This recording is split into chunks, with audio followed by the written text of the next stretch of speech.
So, do you remember when Pearl Harbor happened, where you were? Actually, I didn't. I was out working in the orchard, and I didn't know about it till in the evening. I had to work, part of the time. And you were here, you were in Kashmir by then?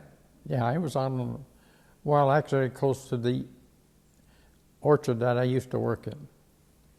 That used to be 40 acres. And I finally bought 5 acres from her father.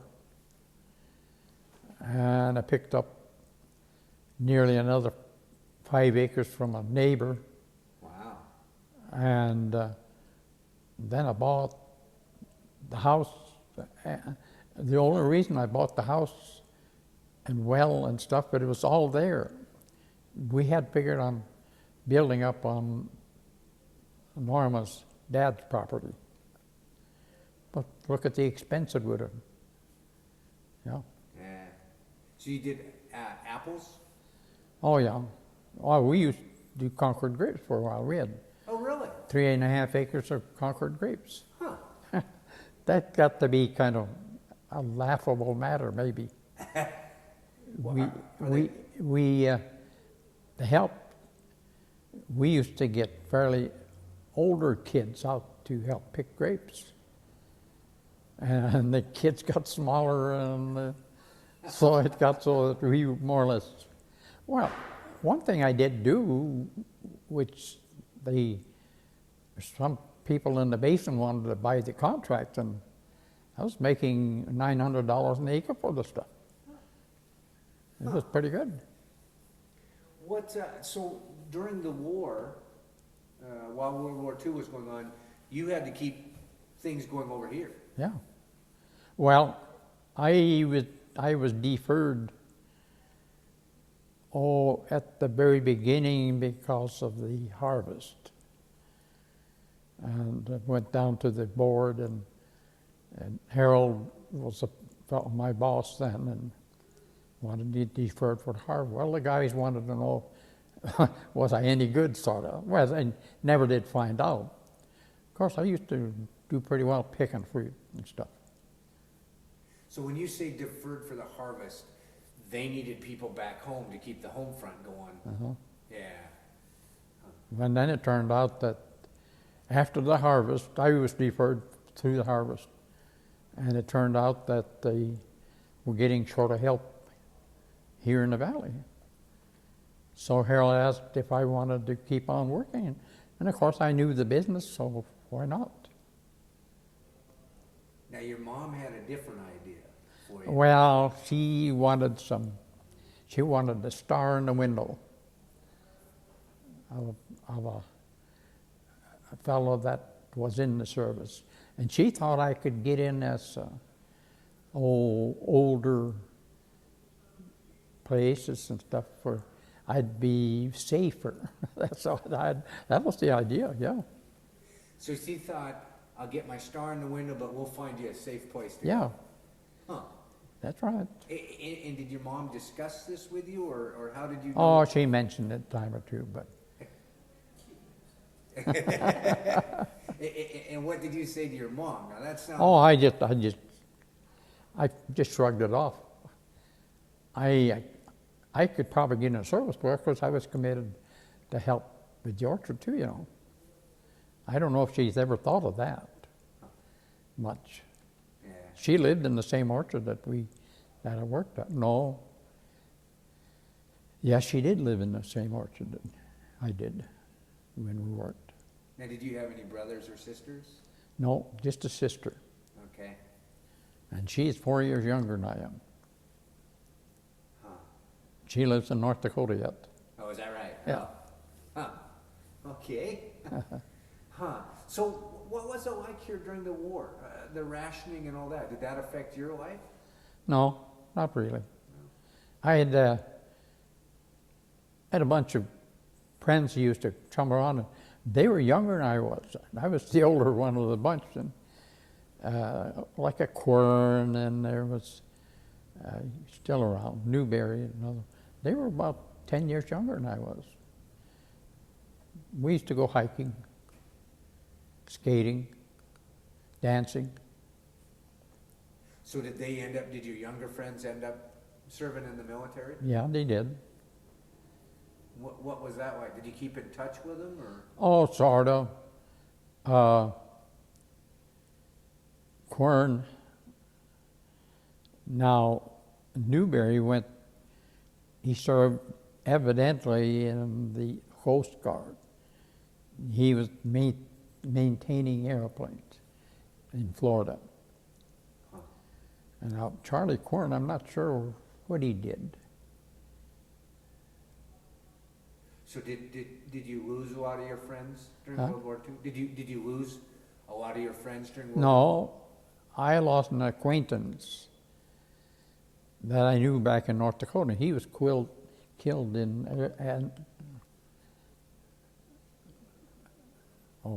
at Zeno, yeah. I guess that's it. II? Yeah, yeah. Huh. And actually, he lived in North Dakota, and I moved out of there. So you were pretty lucky then. I mean. Oh yeah, I mean, I wasn't complaining. My mother was more upset about it than I was. Huh. And that's interesting. I mean, you know, you think of a mother wanting to protect her children and all that, and here your mom wanted. Wanted a star in the window, that's what it was. Not one that was cashed in, but the one that he was serving, you know. Because I assume a lot of your neighbors, a lot of the other mothers had the stars. So Oh, yes, they did. Huh. Well, the fellow that was killed at Encino, or what? Encino? He was a brother, and he had a father, no mother, and there was one brother left. There was another one I knew. I didn't know him real well, but he was over in Italy, and he had quite a serious car accident or truck. But he got home, he was okay, but he died fairly quickly in time, you know. Huh. Now, were you out of high school when the war started? I never get to high school. Oh, you didn't go to high school? My sister made it. Because I was going to say, you had the ratio of men to women was pretty good for you, for dating. Oh, yeah, I was afraid of them too. What was that? I was afraid of them too. So, and then where did you meet Norma? Oh, out picking pears. She used to rush over and help me pick pears. Now, was that during the war, after the war? During the war. During the war. Okay. Mm-hmm. Do you remember ever discussing the war, or were you too smitten to? Probably too smitten, yeah. We should talk about gas and fire rationing. Oh, yeah, gas rationing. Well, it didn't bother me too much.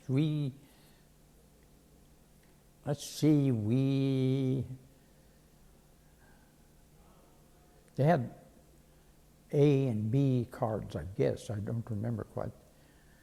And I was driving a Model B Ford too. Maybe helped. Now, did you have trucks for the orchard? Did you have to get gas to? Well, yeah, the boss of the orchard, they would furnish gas so much. I had to have a certain amount. Well, I had a tractor to run and stuff. So was there ever a time that you couldn't get enough to run the tractors, or did the No, it was enough for the tractor most of the time. But one of the things that they did was kind of foolish. The government wanted all the tires that you weren't using, and you donated them. Never did really know what happened to them. And some of those weren't any good either, you know. Huh. See, but you never knew what they did with them. No, Huh. I wonder what they did. that's right. What about food rationing? Did you get, No big deal. Well,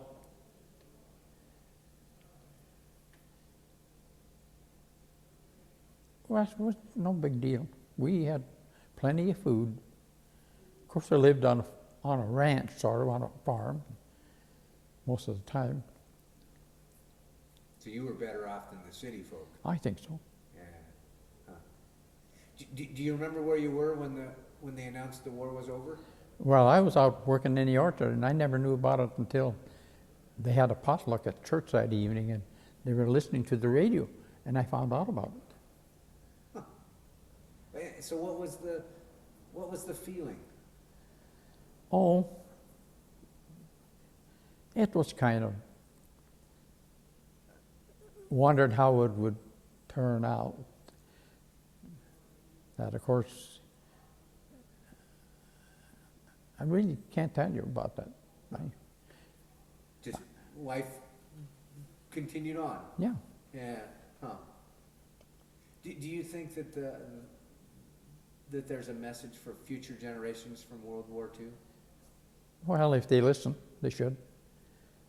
The camps over in Germany, they were pretty bad, you know. And some of the German people didn't even know they were going on, you know. It's kind of hard to believe that, but Yeah. but of course, we have Japanese students over here now staying with my son and stuff, and they seem like common people now, you know. It's amazing how quickly that changed, Yeah. isn't it? Well, in my day, I worked on the railroad gang,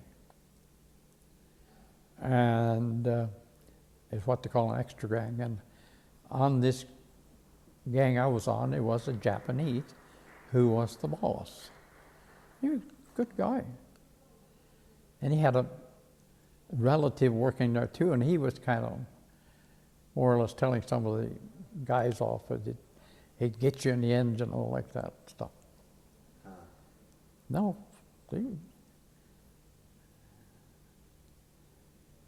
That you think of the '60s when we didn't, we didn't want any Japanese products. Made in Japan meant Oh. cheap and terrible, and nowadays,